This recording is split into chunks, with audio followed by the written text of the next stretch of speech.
নলবাৰীৰ কৈৰাণাত ভয়ংকৰ পথ দুৰ্ঘটনা। নলবাৰীৰ পৰা গুৱাহাটী অভিমুখী আহি থকা বলেৰো বাহনে খুন্দা মাৰে এখন ট্ৰাকত। দুৰ্ঘটনাত বাহনখন ক্ষতিগ্ৰস্ত হয় যদিও কোনো হতাহত হোৱা নাই বুলি জানিব পৰা গৈছে। দুৰ্ঘটনাত পতিত হোৱা বলেৰো বাহনখনৰ নম্বৰ হৈছে AA01DZ7760। বলেৰো বাহনখন গভৰ্ণমেণ্ট অৱ আছাম ছেক্ৰেটাৰী PWDৰ বুলি জানিব পৰা গৈছে। দুৰ্ঘটনা হোৱাৰ কিছু মুহূৰ্তৰ পিছতে ঘটনাস্থলীত নলবাৰী সদৰ থানাৰ আৰক্ষী উপস্থিত হৈ পৰিৱেশ নিয়ন্ত্ৰণ কৰে। সম্প্ৰতি PWD বিভাগত সচিবৰ পদ খালী হৈ আছে যদিও বাহনখন উপ সচিব জয়ন্ত গোস্বামীয়ে ব্যৱহাৰ কৰি থকা বুলি জানিব পৰা গৈছে।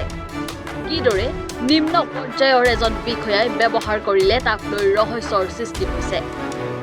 আৰক্ষীৰ তদন্তত নিশ্চয় সকলো পোহৰলৈ আহিব।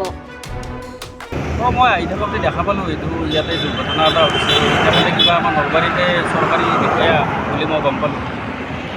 কি দুৰ্ঘটনা হৈছে মই ভালদৰে দেখা নাই যদিও মই আহি কিনে গাড়ীখন নিয়া দেখা পালোঁ। আৰু মই বিশেষকৈ ক'ব খোজোঁ আমাৰ এইটো চকৰে কথা। এইটো চকত সঘনাই দুৰ্ঘটনা হৈ থাকে। আমি এতিয়া এইটো চকৰ নাম মানে দুৰ্ঘটনা হোৱা চক বুলি দিব লাগিব, এনেকুৱা হৈছে মানে। আমাৰ ইয়াত কিমান মানুহ ঢুকালে আৰু ধৰক আমাৰ ফালৰ ৰাইজৰ ফালৰ পৰাই আমিতো নিউজত হওক আপোনালোকক আমি জনাই আছোঁ, কিবা এটা ব্যৱস্থা ল'লে ভাল হয় আৰু প্ৰশাসনে বা চৰকাৰে। এইটো চকত মানে বহুত মানুহ ঢুকালে আৰু এতিয়া গাড়ী মটৰ যান জঁট বহুত বাঢ়িছে। আপোনালোকে দেখাই পাইছে এইটো নেশ্যনেল হাইৱে হয়, ইয়াত অলপ সুৰক্ষা হ'লে ভাল হয় দিয়ক। ট্ৰাকৰ মাজত হৈছে মই শুনা পালোঁ, এইটো ট্ৰাকৰ আৰু এইটোৰ মাজত হোৱা বুলি মই শুনা পাইছোঁ। মই কিন্তু দেখা পোৱা নাই এনেকুৱা মানে। কি বিচাৰে এতিয়া? বিচাৰোঁ মানে কি আৰু আমাৰ এইটোত অলপ নিৰাপত্তা থাকিলে ভাল হয় আৰু চবটোত। আমাৰ ইয়াতে যিহেতু সঘনাই দুৰ্ঘটনাবিলাক হৈ থাকে, আপোনালোকে শুনি পাই থাকে, আপোনালোকে নিউজ কৰিয়ে থাকে যিহেতু।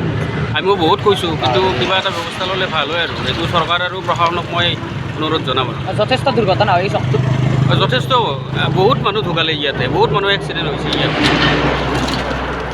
আজি চৰকাৰী বিষয়া আমি শুনা পালোঁ তেখেতে কিবা চৰকাৰী আমাৰ নলবাৰী চৰকাৰী বিষয়া বুলি মই শুনা পালোঁ। গাড়ীখনো গভৰ্ণমেণ্ট অফ আছাম লেখাই আছে আগৰ বোলে। ঠিক আছে।